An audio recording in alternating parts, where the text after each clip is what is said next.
Heavy guest जो थे वो महिलाएं थी, तो राइट। अभी पहले हम शुरुआत करते हैं वंदना से। Vandana, thank you so much for taking our time. Vandana, agriculture को लेके काफी अनाउंसमेंट्स हुई और आप कमोडिटीज बहुत क्लोजली ट्रैक करती हैं। गोल्ड और सिल्वर और प्लैटिनम पे कस्टम ड्यूटी में कटौती की गई है, 10% से 6% किया गया है। इन सभी अनाउंसमेंट्स को आप कैसा देखती हैं?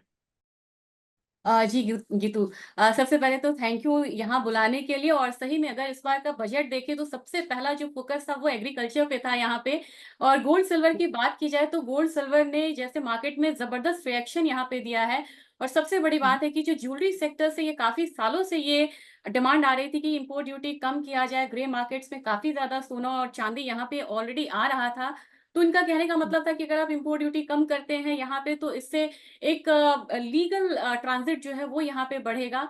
और लगभग यहाँ पे 4,000 पॉइंट से यहाँ पे 4,000 से भी ज्यादा गोल्ड और सिल्वर में यहाँ पे गिरावट आई है। और इसका फायदा यहाँ पे ज्वेलरी सेक्टर को बनता हुआ दिखेगा। और यहाँ पे मुझे लग रहा है कि फिर से एक जो फिजिकल डिमांड है वो यहाँ पे इम्प्रूव होगा। और साथ में अगर ओवरऑल देखा जाए तो मुझे लग रहा है कि अगर एग्री को यहाँ पे हम कंसिडर करें और कमोडिटी सेक्टर को यहाँ पे कंसिडर करें तो ये एक बैलेंस्ड बजट था जिसमें कि एंटी इन्फ्लेशनरी यहाँ पे आप बोल सकते हैं। और काफी ज्यादा यहाँ पे जो इम्पैक्ट है जो कह सकते हैं कि जो फोकस है वो यहाँ पे एग्रीकल्चर पे था। मुझे लग रहा है कि थोड़ा इन्होंने लॉन्ग टर्म को आता हुआ देखा, सप्लाई चेन को सुधारना। और उसमें कई सारे उन्होंने बोला है कि हम एफपीओज को, कोऑपरेटिव्स को, काफी सारे जो डिपार्टमेंट्स हैं उनको हम यहाँ पे इंक्लूड करेंगे। तो मुझे लग रहा है कि जो फूड इन्फ्लेशन गवर्नमेंट के लिए बहुत बड़ा एक प्रॉब्लम है कि फूड इन्फ्लेशन पे काफी ज्यादा हंगामा होता है कंज्यूमर्स की तरफ जी। से भी। वो मुझे लगा कि एक बहुत स्मार्ट स्टेप्स है यहाँ पे एफपीओ को और कोऑपरेटिव्स वगैरह को यहाँ पे इंक्लूड करना। दूसरी चीज ये तो यहाँ पे ये है कि 1.52 लाख करोड़ तो इन्होंने अलोकेट करा यहाँ पे एग्रीकल्चर सेक्टर पे। लेकिन मैं उसे इंक्लूड करूंगी और भी जो इन्होंने रूरल डेवलपमेंट के लिए दिया है 2.65।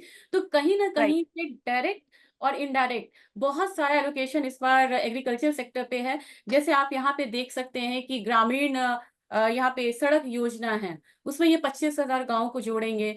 फिर इन्होंने फ्लड के लिए मैनेजमेंट के लिए पैसे यहाँ पे दिए हैं, जिसमें आपको असम, बिहार, यहाँ पे उत्तराखंड, हिमाचल प्रदेश है। तो यहाँ पे क्रॉप लॉसेस जो है वो बहुत होता है, वो भी अगर आता है तो हमारा जो एक्सपोर्ट ओरिएंटेड देश है ये यहाँ पे बन जाएगा। दूसरी तरफ ये है कि अगर आप देखें पल्सेस और ऑयल सीड्स, हमारा सबसे ज्यादा जो इम्पोर्ट बिल आता है वो यहाँ पे सबसे पहला क्रूड का होता है, उसके बाद गोल्ड का होता है, फिर यहाँ पे ऑयल सीड्स है, फिर पल्सेस है। तो कमोडिटीज जी। बिल्कुल कतार में है यहाँ पे। तो मुझे लग रहा है कि क्रूड और गोल्ड को हम नहीं छेड़ सकते यहाँ पे। लेकिन पल्सेस और ऑयल सीड्स ऐसा है जो हमारे इम्पोर्ट बिल को यहाँ पे कम कर सकता है। और एक्सपोर्ट ओरिएंटेड ये इकोनॉमी हो सकती है। और इसके अलावा मुझे लग रहा है कि इन सब चीजों के अलावा मुझे लग रहा है कि इन्होंने एक्सपोर्ट को काफी ज्यादा यहाँ पे फैसिलिटीज दी हैं। अगर फूड सेक्टर में देखें या फिशरीज में देखें, यहाँ पे सी फूड एक्सपोर्ट हमारे रिकॉर्ड हाई पे था, वहां पे इन्होंने थोड़ा सा रिलैक्सेशन दिया है। ये एक अच्छी बात है, यहाँ पे भी हम यहाँ पे जा सकते हैं, इसे एक पॉजिटिव मान सकते हैं। और जो चेंजेस है वेदर चेंजेस की वजह से यहाँ पे काफी ज्यादा क्रॉप डैमेजेस हो रहे हैं।